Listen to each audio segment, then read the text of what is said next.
it's my pleasure to call upon Professor C.B. Bhattacharya. He's the Dean of International Relations, as I said, and he's one of the most eminent thinkers on CSR. He's come all the way from Germany. Professor C.B. Bhattacharya, please. I'm not repeating their CV, which is all there in the conference. So.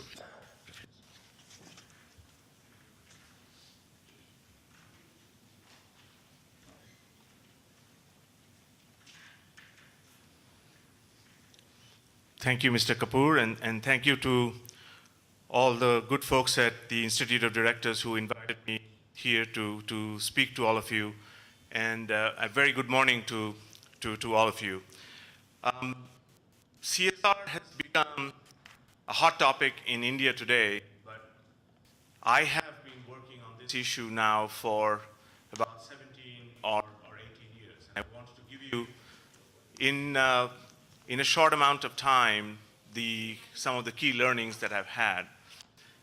My first exposure to or thought about CSR was actually inspired by the CEO of a company called Ben & Jerry's.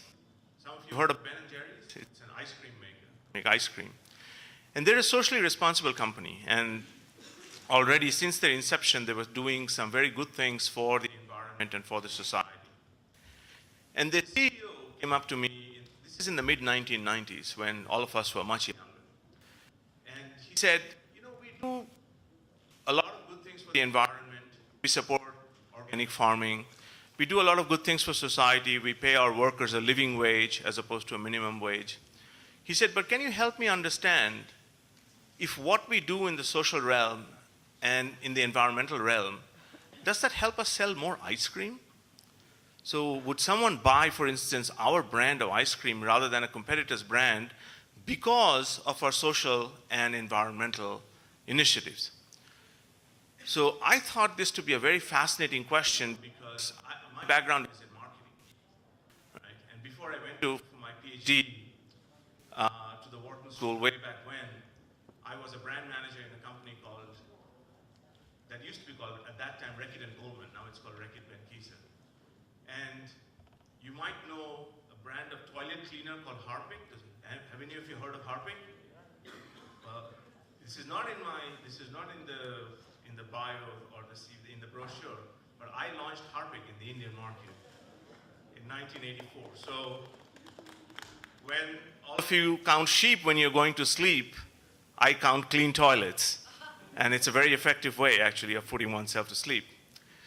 But as a professor, as a PhD in marketing, this was a fascinating question to me because what this CEO was asking was a driver of sales that we had not thought of before.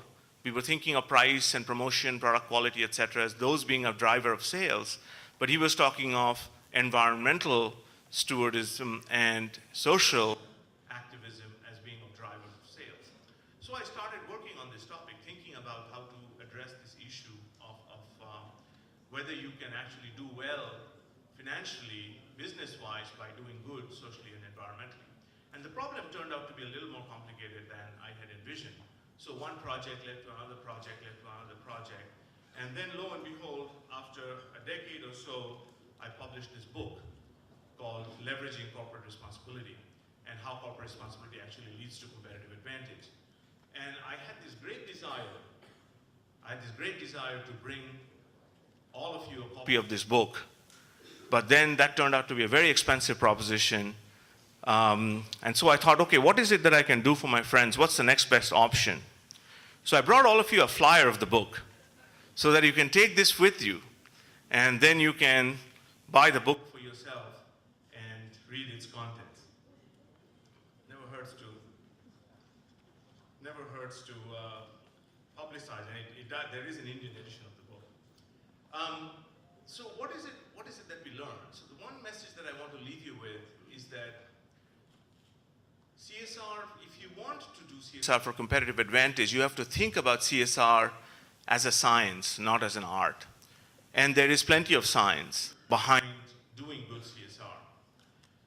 And the first question to ask when you want to create value through CSR, so there's going to be some 25,000 crores that's going to be pumped into the Indian economy because of the company's bill and clause 135, whereby companies will have to spend 2% of their profit on CSR activities. And the question is, how do we channel this money, this investment, into creating social change? And for those who want to have that competitive advantage, which is the theme of this conference, how do we use that investment to create business value, not just social value? So to ask that question, the first question you have to ask yourself is, how does CSR actually create value? You know? And I can simply break it down into two components. I call one of them the direct route and the other one the indirect route. And let me give you a simple example. Let's take two-sided printing. You know, almost all of us have now transitioned from one-sided to two-sided printing. We have invested in two-sided printers. And if we print at all, then we print two-sided. Now, when we print two-sided, a couple of things happen right away. We save on paper, okay, which saves us money as a business, and paper is a precious resource, so it helps conserve the environment. So that's the direct route, or the direct benefit of investing in something that's more socially responsible. However, there is an indirect benefit as well, which is, what do our stakeholders make of the fact that we are now engaging in two-sided printing? What do our employees think of the fact that we now print two-sided? What do our customers think of the fact that we now print two-sided? If we can leverage their reactions, in a positive way, so that they would now be more loyal to our brand, they would say positive things about our brand in the marketplace, then we can drive business value from this initiative as well. And you can apply the same theory to lots of different things, including, let's say, hanging up your towel in the hotel, and you will see a sign in many hotels that say, please reuse your towel. Now that has a benefit, and doesn't only have a benefit for the environment, but it also has a benefit in building customer loyalty, in building employee loyalty towards the organization. So it's very important to think about both these routes, the direct route and the indirect route, as you're thinking about kind of driving social and business value through CSR. Now, companies are pretty good at understanding the direct route. They're pretty good at understanding carbon footprinting, water footprinting. These are the ways in which you can, help the environment. And there are scientists who are working on these kinds of things who are far smarter than I am in that regard. But my expertise is more in the indirect route. So how do you convince your stakeholders that you're doing something of value? And to that end, and as is kind of outlined in my book, and there is also a short article written by me you will find in the volume that you're getting today as part of the conference. As part of that journey to understand stakeholders, I have studied stakeholders around the world, thousands and thousands of them, consumers, employees, investors, to understand the conditions under which they kind of reward companies for being environmentally and socially responsible. And all of that, all of those findings can be distilled into a very simple framework, which I call the 3 U's framework, because each of the factors in that model starts with the letter U. And these 3 U's stands for understanding, usefulness, and unity. So the first component is understanding.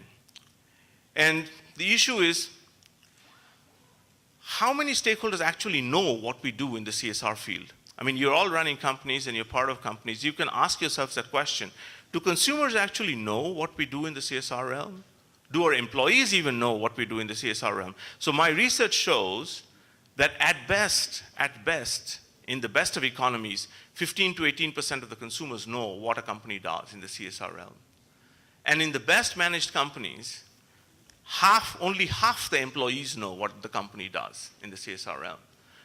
That's a huge thing that you're leaving on the table. You're under-leveraging the potential of CSR, because if somebody does not know what you do, there is no way they can reward you for it. It's plain and simple, right? So the first job is to increase awareness. Increase consumer awareness about our activities, increase employee awareness, increase investor awareness, and this needs good communication strategy. The second thing is to counter stakeholder skepticism. See, when a company advertises, nobody questions why are they advertising, because they know the company is advertising to sell more product. But if you engage in CSR, it's not so obvious for the stakeholders as to why the company is engaging in it. They start to ask questions. Is this greenwashing? Is this just about money? Do they actually care about us? Do they care about the community? Do they care about the environment? So it is a company's job to convince the stakeholders that actually they do care about the society and they do care about the community, they do care about the environment. And that can only be done by hard work and making a difference to the cause that you have adopted to support. And this brings me to my second message: there are no shortcuts in CSR. So creating social value, creating environmental value is a prerequisite to driving business value through CSR. And the value is there to be had, as I will tell you in a short while. The value is there to be reaped, but you have to be sincere in what it is you're doing. And once you're sincere, once consumers or employees see that you are making a difference, you are sincere about the cause, they don't care if there is a market motive, if you have a market motive behind it as well. They don't care, because they believe, in fact, that if the company treats CSR as strategy, then the company is going to put more of their market muscle behind it and not treat it just as charity. Okay. So it's perfectly okay to treat CSR as a market instrument, but you have to be sincere in what it is you're doing and show the consumer, show the employee that you're making a difference, which has a very important implication. That means that CSR communication should be outcome-based, not input-based. What does it mean? It means that you need to show we have helped 10, 100 people improve their livelihoods, rather than saying we have spent 1 lakh of rupees on this initiative. Nobody cares about how much money you spend. They care about what difference have you made with the money that you spend. Big, big, big difference in strategy. So the second U is usefulness. Do your stakeholders find the initiatives that you're engaging in useful or not? And it is my experience, working across lots and lots of companies, that the initiatives that companies engage in are typically top-down. They are the CEO's pet cause, right? So the CEO likes blood drives, so what do? Let's do a blood drive in our company. Let's donate blood to the Red Cross. But stakeholders don't think that way. So stakeholders think, what is the cause that is useful to us? And if that is the cause that is adopted by the company, the rewards are that much more. It's common sense, but companies do not take the effort to do market research to find out what are the causes that resonate with our stakeholder groups. And it's actually possible to figure that out. It's not rocket science, but you have to do the same kind of market research, the same discipline that you bring to product management, that you bring to branding, you have to bring to CSR. And it has to get that same respect. So if you find out what causes are useful, then this has huge benefits in terms of like functional benefits.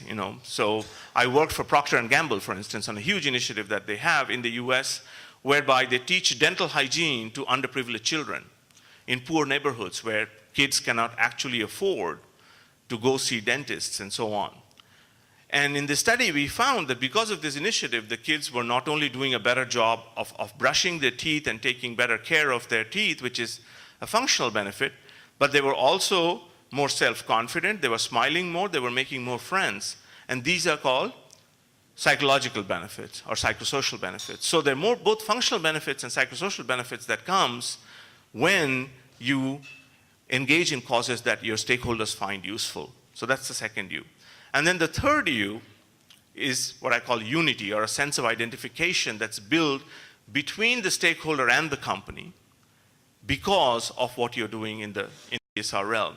So this identification, that's the one that drives consumer loyalty. So as soon as the stakeholder feels the company cares about me, it is making a difference to that cause, then that stakeholder will reciprocate and will buy your product and will spread positive word of mouth about you. They will forgive the company in terms of crisis.